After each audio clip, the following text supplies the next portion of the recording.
ನಮಸ್ಕಾರ ಪ್ರಿಯ ವೀಕ್ಷಕರೇ, ಕಾಂಗ್ರೆಸ್ ಆಂತರಿಕ ಭಿನ್ನಮತ, ಕ್ರಮೇಣ ಕ್ರೈಸಿಸ್, ಬಿಕ್ಕಟ್ಟಿನ ಸ್ವರೂಪದ ಕಡೆಗೆ ಹೋಗ್ತಾ ಇದೆ. ಮಂಗಳೂರಿನಲ್ಲಿ ನಡೆದಿರುವ ಘಟನೆ ಒಂದು ಎಐಸಿಸಿಯ ಪ್ರಬಲ ನಾಯಕ ವೇಣುಗೋಪಾಲ್ ಮುಂದೆಯೇ ಡಿ.ಕೆ ಎಂದಿರುವ ಘಟನೆ.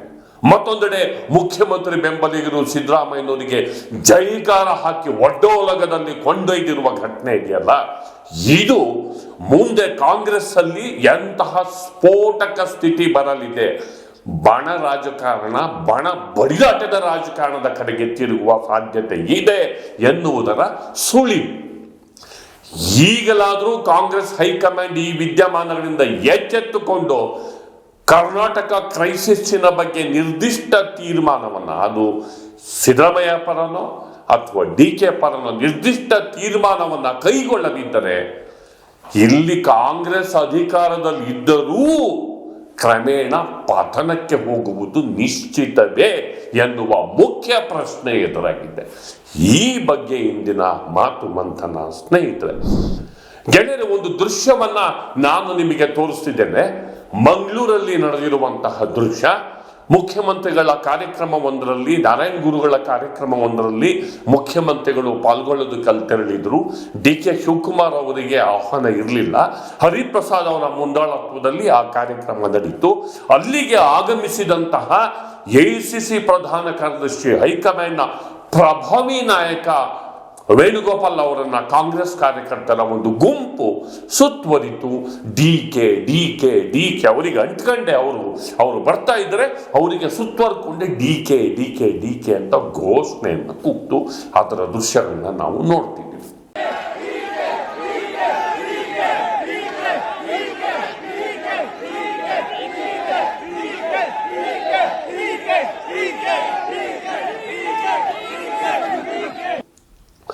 ಮತ್ತೊಂದು ದೃಶ್ಯವನ್ನ ನಾವು ಮಂಗಳೂರಿನದೇ ಆದ ದೃಶ್ಯವನ್ನ ತೋರಿಸ್ತಿದ್ದೀವಿ. ಅಲ್ಲಿ ಸಿಎಂ ಇದ್ದಾರೆ. ಸಿಎಂಗೆ ಸಿದ್ದರಾಮಯ್ಯನವರಿಗೆ ಜೈಕಾರ ಕೂಗಿ ಕರ್ಕೊಂಡು ಬರ್ತಿದೆ ಆ ಗುಂಪು. ಅದರಲ್ಲೂ ವಿಧಾನ ಪರಿಷತ್ತಿನ ಮಾಜಿ ಶಾಸಕ ಐವಾನ್ ಡಿಸೋಜಾ ಅವರೇ ಈ ಗುಂಪಿನ ನಾಯಕತ್ವ ವಹಿಸಿ ಕೈ ಎತ್ತಿ ಅವರು ಜೈಕಾರ ಕೂಗ್ತಿರುವಂತಹ ದೃಶ್ಯ ನಮಗೆ ಕಾಣ್ತಾ ಇದೆ. ಅದನ್ನು ಕೂಡ ನೀವು ನೋಡ್ತಾ ಇದ್ದೀರಿ.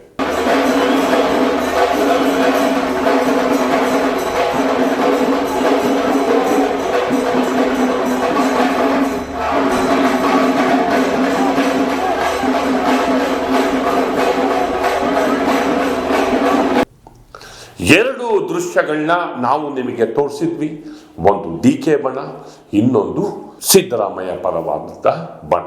ಅಂದ್ರೆ ಕಾಂಗ್ರೆಸ್ನ ಭಿನ್ನಮತ ಯಾವ ದಿಕ್ಕಲ್ಲಿ ಸಾಗ್ತಾ ಇದೆ, ಹೇಗೆ ಬೇರಿಗೆ, ರೂಟಿಗೆ, ಹೇಗೆ ಬುಡಕ್ಕೆ ತಲುಪ್ತಾ ಇದೆ ಈ ಭಿನ್ನಮತ ಅನ್ನೋದಕ್ಕೆ ಈ ಎರಡು ಘಟನೆಗಳು ಸಾಕ್ಷಿ. ಇದೆಲ್ಲ ಆಗಿದ್ದು ಬ್ರೇಕ್ಫಾಸ್ಟ್ ಮೀಟಿಂಗ್ ನಂತರ. ಬ್ರೇಕ್ಫಾಸ್ಟ್ ಮೀಟಿಂಗ್ ಉದ್ದೇಶ ಏನು? ಸೌಹಾರ್ದತೆ ಸಾರೋದು, ಪ್ರೀತಿ ಸಾರೋದು, ಬ್ರದರ್ಸ್, ನಾಟಿಕೋಳಿ ಸಾರು, ಕನಕಪುರ ನಾಟಿಕೋಳಿ ಸಾರು, ಇವೆಲ್ಲ ವರ್ಣರಂಜಿತವಾಗಿ ಶಿವಕುಮಾರ್ ಪಕ್ಕ ನಿಂತಿದ್ದೇನು, ಸಿಎಂ ಜೊತೆ ಮಾತಾಡಿದ್ದೇನು, ನಾವು ಬ್ರದರ್ಸ್ ಅಂದಿದ್ದೇನು, ಇಲ್ಲಿ ಒಂದು ಪೊಲಿಟಿಕಲ್ ತಂತ್ರ ಅಂತ ತಿಳ್ಕೊಳ್ಳೋಣ. ಅದು ಆರ್ಟಿಫಿಷಿಯಲ್ ಬೇಕಿತ್ತು. They are tall leaders.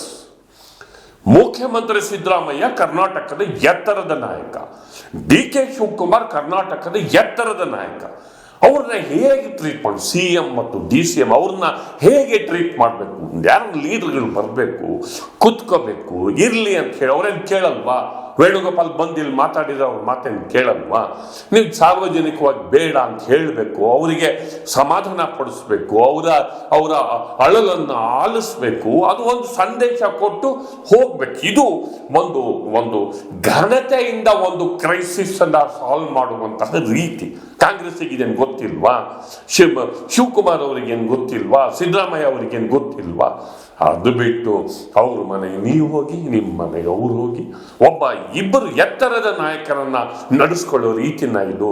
ಕಾಂಗ್ರೆಸ್ನ ಈ ಬ್ರೇಕ್ಫಾಸ್ಟ್ ಸ್ಟ್ರಾಟಜಿ, ವೇಣುಗೋಪಾಲ್ ಹೇಳಿದಲ್ಲ, ಫೋನ್ ಮಾಡಿ ಹೋಗಿ ಡಿ.ಕೆ ಶಿವಕುಮಾರ್ ಅವ್ರ ಮನೆಗೆ ರೆಡಿ ಇರಕ್ಕೆ ಹೇಳು, ಸಿ.ಎಂ.ಗೆ ಹೇಳು ಅಂತ ತಪ್ಪು. ಮಕ್ಕಳವರು ಇದು ಈ ಬ್ರೇಕ್ಫಾಸ್ಟ್ ಸ್ಟ್ರಾಟಜಿನೇ ಈಗ ನೋಡಿ, ಬ್ರೇಕ್ಫಾಸ್ಟ್ ನಂತರ ರೂಟ್ ಲೆವೆಲ್ ಅಲ್ಲಿ ಒಗ್ಗಟ್ಟಿರ್ಲಿ, ಡಿಫರೆನ್ಸಸ್ ಇಲ್ಲ ಅಂತ ಮಾಡಿದ ಸ್ಟ್ರಾಟಜಿನ ವರ್ಕೌಟ್ ಆಯ್ತಾ? ಇಲ್ಲ, ಆಗಿಲ್ಲ. ಶಿವಕುಮಾರ್ ಬಣ ಒಂದ್ ಕಡೆ ಇದೆ, CM ಬಣ ಮತ್ತೊಂದ್ ಕಡೆ ಇದೆ. ಯಾವ ಒಗ್ಗಟ್ಟಿನ ಉದ್ದೇಶಕ್ಕೆ ಇವರು ಬ್ರೇಕ್ಫಾಸ್ಟ್ ಸ್ಟ್ರಾಟಜಿ ಮಾಡಿದ್ರು ವರ್ಕೌಟ್ ಆಗಿಲ್ಲ, ಫೇಲ್ ಆಗಿದೆ. ಜನಸಾಮಾನ್ಯರನ್ನ ನೀವು ಕೃತಕ ನಗು ಮತ್ತು ಕೃತಕ ಪ್ರೀತಿಯಿಂದ ಕನ್ವಿನ್ಸ್ ಮಾಡೋದಿರ್ಲಿ, ನಿಮ್ಮ ವರ್ಕರ್ಸೇ ಕನ್ವಿನ್ಸ್ ಆಗಿಲ್ಲ ಸರ್. ನಿಮ್ ವರ್ಕರ್ಸೇ ಕನ್ವಿನ್ಸ್ ಆಗಿಲ್ಲ. ಕನ್ವಿನ್ಸ್ ಆಗಿದ್ರೆ ವೇಣುಗೋಪಾಲ್ ಮುಂದೆ ನಿಂತು ಡಿ ಕೆ ಸಿದ್ದರಾಮಯ್ಯ ಜೈ ಜೈ ಅನ್ನುವಂತಹ ಪರಿಸ್ಥಿತಿ ಯಾಕೆ ಬರ್ತಿತ್ತು? ವೇಣುಗೋಪಾಲ್ ಅವರ ಮುಂದೆ, AICC ಜನರಲ್ ಸೆಕ್ರೆಟರಿ ಅವರ ಮುಂದೆ, ರಾಹುಲ್ ಗಾಂಧಿಗೆ ಅತ್ಯಂತ ಹತ್ತಿರ ಇರುವ ವೇಣುಗೋಪಾಲ್ ಮುಂದೆ ಬ್ರೇಕ್ಫಾಸ್ಟ್ ಸ್ಟ್ರಾಟಜಿನ ಮಾಡಿದಂತಹ ವೇಣುಗೋಪಾಲ್ ಅವರು ಮುಂದೆ ಇನ್ನೇನಪ್ಪ, ಇದಕ್ಕಿಂತ ಜಾಸ್ತಿ ಏನು ಹೇಳಿ? ಈ ಡೆವಲಪ್ಮೆಂಟು ಅಲಾರ್ಮಿಂಗ್, ಈ ಡೆವಲಪ್ಮೆಂಟು ವಾರ್ನಿಂಗ್. ಇದನ್ನ ಯಾಕೆ ಸ್ಪೆಸಿಫಿಕ್ ಆಗಿ ಹೇಳ್ತಿದ್ದೀನಿ ಅಂತಂದ್ರೆ, ಹೈಕಮಾಂಡು ಕರ್ನಾಟಕ ರಾಜ್ಯ ರಾಜಕಾರಣದ ನಾಯಕತ್ವದ ಗೊಂದಲ ಇದೆಯಲ್ಲ, ಅತ್ಯಂತ ಗಂಭೀರವಾದಂತಹ ವಿಚಾರ. ಈ ಕಡೆ ಅವರು ತಡ ಮಾಡಿದಷ್ಟು ಇಲ್ಲಿ ಬಣ ರಾಜಕಾರಣ ಆಳಕ್ಕೆ ಬೇರಿಗೆ ಹಬ್ಬಿ ಕಾಂಗ್ರೆಸ್ ಕಾರ್ಯಕರ್ತರಲ್ಲಿ 2 ಗುಂಪಾಗುತ್ತೆ, 2 ಹೋಳಾಗುತ್ತೆ ಕಾಂಗ್ರೆಸ್ ಕಾರ್ಯಕರ್ತರಲ್ಲಿ. ಈ ಬಣ ಭಿನ್ನಮತ ಕ್ರಮೇಣ ಬಣ ಬಡಿದಾಟ ಆದರೂ ಆಶ್ಚರ್ಯ ಪಡಬೇಕಾಗಿಲ್ಲ. ಸಿದ್ದರಾಮಯ್ಯ ಬಣ, DKಶಿ ಬಣ ಕಾರ್ಯಕರ್ತರಲ್ಲಿ ಎಲ್ಲೋ ರ್ಯಾಲಿನಲ್ಲೋ ಪಾರ್ಟಿ ಆಫೀಸಲ್ಲೋ ಎಲ್ಲೋ ಮಾತು ಚಕಮಕಿ ಬಡದಾಟ ಆಗಕ್ಕಿಂತ ಮೊದಲು, ಪಕ್ಷಕ್ಕೆ ಧಕ್ಕೆ ಆಗಕ್ಕಿಂತ ಮೊದಲು ಹೈಕಮಾಂಡ್ ಎಚ್ಚೆತ್ಕೊಂಡ್ರೆ ಒಳ್ಳೇದು ಅನ್ನೋದನ್ನ ನಾನು ನಮಗೆ ಹೇಳ್ತೀನಿ. ಇದನ್ನ ಯಾಕೆ ಇನ್ನಷ್ಟು ಸ್ಪೆಸಿಫಿಕ್ ಆಗಿ ಹೇಳ್ತಿದ್ದೀನಿ ಅಂತಂದ್ರೆ, ಒಂದೆಡೆ DK ಶಿವಕುಮಾರ್ ಅವರು ದೆಹಲಿಯಲ್ಲಿ ನಾಯಕರನ್ನ ಭೇಟಿ ಮಾಡೋದಕ್ಕೆ ಅವರು ಕಾಯ್ತಿದ್ದಾರೆ. ಮತ್ತು ಪಾರ್ಲಿಮೆಂಟ್ ನಂತರ ಈ ಮೀಟಿಂಗು ಸೋನಿಯಾ ಗಾಂಧಿ ಅವರು ಇಬ್ಬರನ್ನು ಕರೀಬಹುದು ಅನ್ನೋ ಮಾತಿದೆ. ಮೀನ್ ವೈಲ್ ಬೆಳಗಾವಿ ಅಧಿವೇಶನದಲ್ಲಿ ಸಿದ್ದರಾಮಯ್ಯನವರನ್ನ ಪ್ರೊಜೆಕ್ಟ್ ಮಾಡೋದಕ್ಕೆ, ಅವ್ರ ಇಮೇಜ್ ಅನ್ನ ಜಾಸ್ತಿ ಮಾಡೋದಕ್ಕೆ, ಅವ್ರ ಹಿಂದೆ ಸಚಿವರು ಶಾಸಕರ ಒಂದು ದೊಡ್ಡ ಸಮೂಹ ಇದೆ, ಅವರೊಬ್ಬ ಪ್ರಶ್ನಾತೀತ ನಾಯಕ ಅಂತ ಪ್ರೊಜೆಕ್ಟ್ ಮಾಡೋದಕ್ಕೆ ಪ್ರಯತ್ನಗಳು ನಡೆದಿವೆ. ಅಂದರೆ ಅಸೆಂಬ್ಲಿನಲ್ಲಿ ಅವರೊಬ್ಬ ಟಾಲ್ ಲೀಡರ್ ಅದರಲ್ಲಿ ಡೌಟ್ ಇಲ್ಲ, ನಾನು ಅದನ್ನು ಪ್ರಶ್ನೆ ಮಾಡ್ತಿಲ್ಲ. ಅಲ್ಲಿ ಅವ್ರ ಕಡೆ ಹೆಚ್ಚು ಸಂಖ್ಯೆಯಲ್ಲಿ MLAs ಇದ್ದಾರೆ, ಮಿನಿಸ್ಟರ್ಸ್ ಎಲ್ಲ ಅವ್ರ ಜೊತೆಗಿದ್ದಾರೆ ಅಂತ ಅವ್ರನ್ನ ತೋರಿಸಿ ಹೈಕಮಾಂಡ್ ಮೇಲೆ ಪ್ರಭಾವ ಬೀರೋದಕ್ಕೆ ಮತ್ತು DK ಕ್ಯಾಂಪಿಗೆ ಹೈಕಮಾಂಡಿಗೆ ಒಂದು ಸಂದೇಶ ರವಾನೆ ಮಾಡೋದಕ್ಕೂ ಕೂಡ ಒಂದು ಪ್ರಯತ್ನ ನಡೆದಿದೆ ಅನ್ನೋ ಮಾಹಿತಿ ನನಗೆ ಬರ್ತಾ ಇದೆ.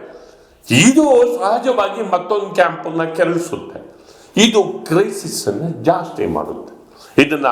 ಯಾಕೆ ಇದನ್ನ ಹೇಳ್ತಿದ್ದೀನಿ ಅಂದ್ರೆ, ಹೈಕಮಾಂಡ್ ಮಧ್ಯಪ್ರವೇಶ ಮಾಡದೆ ಹೋದರೆ ಮತ್ತೆ ಆಮೇಲೆ AICC ಜನರಲ್ ಸೆಕ್ರೆಟರಿ ಸುರ್ಜೇವಾಲಾ ಮಾಯಾ ನಾಪತ್ತೆ, ಕರ್ನಾಟಕ ಇನ್ಚಾರ್ಜ್ ಎಲ್ಲೋ ಇಷ್ಟೆಲ್ಲ ಪ್ರಾಬ್ಲಮ್ ಆಗ್ತಿದೆ. AICC ಮತ್ತೊಬ್ಬ ಜನರಲ್ ಸೆಕ್ರೆಟರಿ ಪ್ರಭಾವಿ ನಾಯಕನ ಸುತ್ತ ಕಾಂಗ್ರೆಸ್ ನಾಯಕರು, ಕಾಂಗ್ರೆಸ್ ಕಾರ್ಯಕರ್ತರು ಸುತ್ತುವರೆದಿದ್ದಾರೆ. ಕರ್ನಾಟಕ ಉಸ್ತುವಾರಿ ಸುರ್ಜೇವಾಲಾನೇ ಮಾಯ ಯಾಕೆ ಬರ್ತಿಲ್ಲ? ಸಮಥಿಂಗ್ ಈಸ್ ಫಿಶಿ, ಏನೋ ಅನುಮಾನಾಸ್ಪದವಾಗಿದೆ, ಏನೋ ಗೊಂದಲ ಇದೆ. ಆದ್ರಿಂದ ಹೈಕಮಾಂಡು ಮಧ್ಯಪ್ರವೇಶ ಮಾಡದೆ ಹೋದರೆ ಬೇರಿಗೆ DPಗೆ ಈ ಕ್ರೈಸಿಸ್ ಹಬ್ಬುತ್ತೆ. ಆಗ ಕಾಂಗ್ರೆಸ್ಸಿಗೆ ನಿಜಕ್ಕೂ ಡ್ಯಾಮೇಜ್ ಆಗೋದಕ್ಕೆ ಶುರುವಾಗುತ್ತೆ. ತನ್ನ ಕಾಲ ಮೇಲೆ ಕಾಂಗ್ರೆಸ್ಸು ತಾನೇ ಕಲ್ಲು ಎತ್ತಾಕೊಳ್ಳೋ ಪರಿಸ್ಥಿತಿ ಬರುತ್ತೆ. ಇದಕ್ಕೆ ಹೈಕಮಾಂಡ್ ಕಾರಣ ಆಗುತ್ತೆ ಅನ್ನೋ ಮಾತನ್ನು ಹೇಳ್ತಾ ನನ್ನ ಮಾತನ್ನು ಮುಗಿಸ್ತಿದ್ದೇನೆ. ದಯವಿಟ್ಟು ದಿ ಪೋಸ್ಟ್ ನೋಡಿ, ಲೈಕ್ ಮಾಡಿ, ಶೇರ್ ಮಾಡಿ, ಸಬ್ಸ್ಕ್ರೈಬ್ ಮಾಡೋದಕ್ಕೆ ಮರಿಬೇಡಿ ಗೆಳೆಯರೆ. ನಮಸ್ಕಾರ.